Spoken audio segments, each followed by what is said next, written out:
ఎప్పుడు వేలాపానం చేయాలి, ఎప్పుడు ఇబ్బంది చేయాలని నీకు తెలియక ప్రశాంతంగా ఉండవలసిన సమయంలో అదుపులు ఆత్మనాదాలు పెట్టాలి. ప్రశాంతమంటావు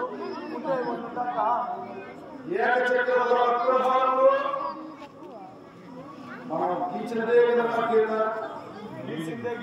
మనం రాసినదే కదా మరి ప్రశాంతంగా పూజామందిరంలో ఉండగా ఏమి ఉపద్రవం వచ్చింది, ఎందుకలా నిరకరిస్తున్నావు?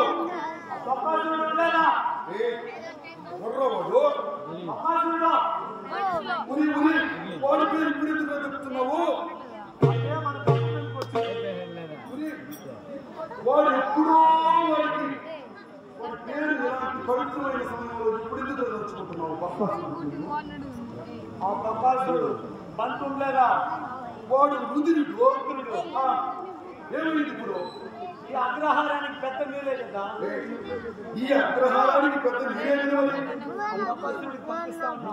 ఏకచక్రపుర అగ్రహారం నందు ఒకప్పుడు వాడు పొలంగు మీద పడి దొరికిన వాడిని దొరికినట్టుగా, దొరికిన జంతువులు దొరికినట్టుగా లప్పుని మిగులుతా ఉన్నాడు.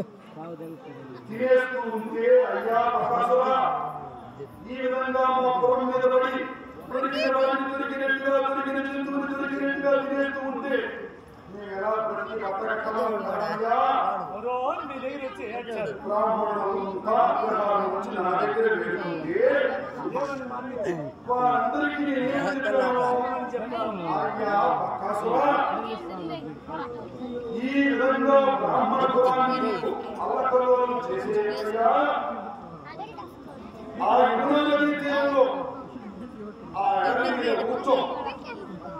నీ దగ్గరికి ఒక రోజుకు నిలువలస వంతున ఒక బలిబండి నిండా నీ నీకు తగిన పశుపక్షాల మాంస మధ్యాలతో భోజనం 2 ఎలుగుతులు వాడంతకు ముందుకున్నాడట. నాకు మానవ మాంసం కూడా కావాలన్నాడు కదా వాడికి గొప్పగా. రోజుకు ఒక మనిషి మాంసం కావాలన్నాడు కదా వాడికి గొప్పగా. సరే పోనీ ఒక మానవ మరి మనిషిని కూడా ఒకరిని ఏర్పాటు చేసి వారికి కావాల్సిన సకల భోజన సదుపాయాలంతా కూడా నీ దగ్గరే పంపించేస్తామయ్యా. ఇచ్చేసాను కదా. మాట ప్రకారం మన అగ్రహారంలో 1000 కడపలున్నాయి కదా. 1000 కడపలు. 1000 కడపలు ఒక్కొక్క రోజు ఒక్కొక్క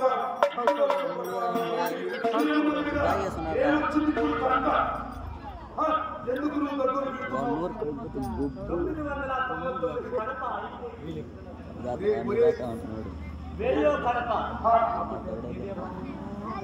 ఏమిటి మొన్ననే వాడికి కట్టడి చేసినట్టుగా నాకు గుర్తొస్తుంటే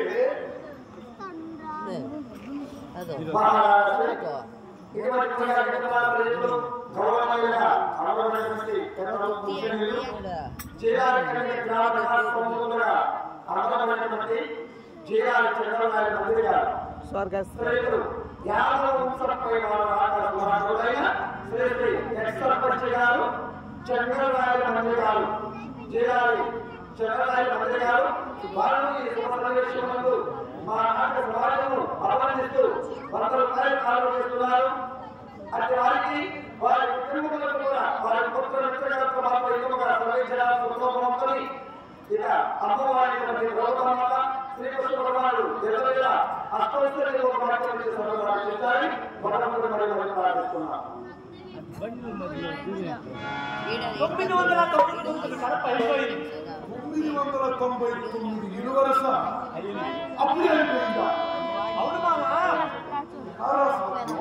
సంతోష్ గౌడ్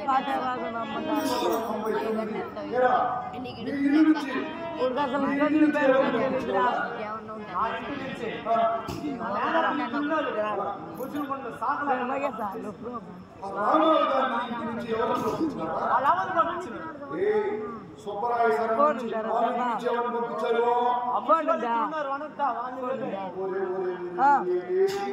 నవీన్ జర్రా రే జర్రా అంత ఖాళీ పెట్టుకోండి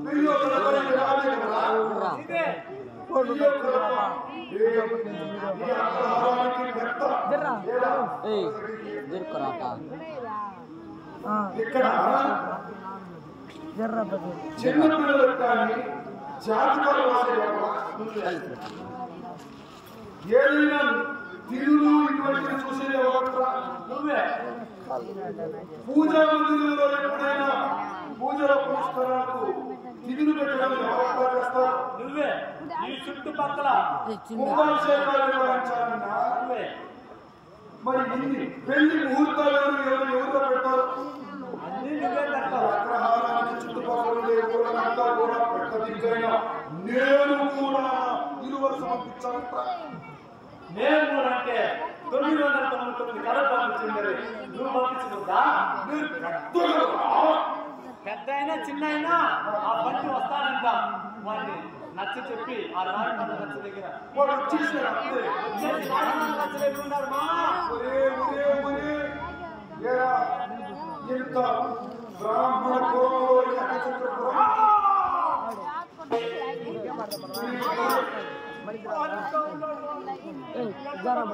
అయిపోయింది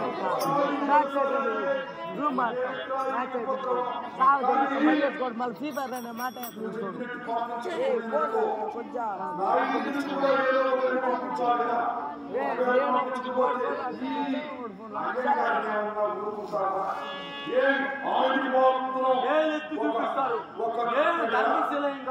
నన్ను అడుగుతారు మామ. ఏం మీ మామ మాత్రం పంపించకూడదు, మేమంతా పంపించాలన్న మాట్లారా? ఇంకే ఒక లెక్క, మాకంతా ఒక లెక్క. ఎంతదా పెద్ద అయితే ముందే వాళ్ళు నా మీద బయటతో గౌరవంతో ఉండాలి కానీ లోపల అంటే అసూయ అసూయ ఈ ఎక్కువ పెద్ద భగవంతుడని ధనవంతుడు కదమ్మా ఇచ్చుండే అప్పులు అన్నిటికీ పెద్దని చాలా మందికి అసూయ మరి పోకపోతే నాడు చూసుకుంటారు కదా పంపించో వడ్డీ ఇచ్చున్నారు డబ్బులు ఏరా, వడ్డీ రేటు చూస్తాం కదా ఆ సుబ్బారాయ శర్మ 2 లక్షల వరహాలు తీసుకున్నాడు కదా ఏమన్నా పెట్టాడా కూతురు పోయి వసూలు చేసుకోవడం అన్నది కదా కూతురు పెళ్లి తీసుకున్నాడు 70 అడిగినా ఏరా, తక్కువగానే 5 రూపాయల వడ్డీ కదా వసూలు చేస్తాం ₹2 వడ్డీ 2 రూపాయల వడ్డీ తీసుకుంటాం అన్నారు. అందుకే నీకు వచ్చి నా గొంతుకాళ్ళకి ఉంటాం రమ్మని ఏమి రాయి? 5 రూపాయలు వడ్డీ తీస్తే ఎవరైనా తగ్గుతారు ప్రపంచంలో వాళ్ళు తిప్పలు ఎన్ని పడతారో అవసరానికి డబ్బు ఇవ్వాలి కదా సాధన. అది కూడా కరెక్టే డబ్బు ఎక్కడ దొరుకుతుంది? డబ్బు ఊరికే వస్తుందా చెప్పుది? డబ్బు లేదనుకో కార్యం తెచ్చిపోతారు మరి డబ్బు ఇచ్చేది వాడుగా గొప్ప వడ్డీ కాదు గొప్ప సరే మామా ఆ డబ్బు 5, 6 కావచ్చు 7 కావచ్చు 10 కావచ్చు కానీ అవసరానికి దొరకాలి కదా. మీ ఓట్లు ఇస్తారు కాబట్టి దొరుకుతారు అందుకే నేను అగ్రహాలు కొత్తగా హరిగా ఉంది మరి ఇంకా ఆలస్యం ఏం చేస్తాడు ఇంకా ఊరి మీద పడి చేసి దొరికినట్టు మింగేయాలి ఈ ఉపద్రవం నుంచి ఎన్నాళ్ళే కాపాడాలి. అయ్యో సర్వేశ్వరా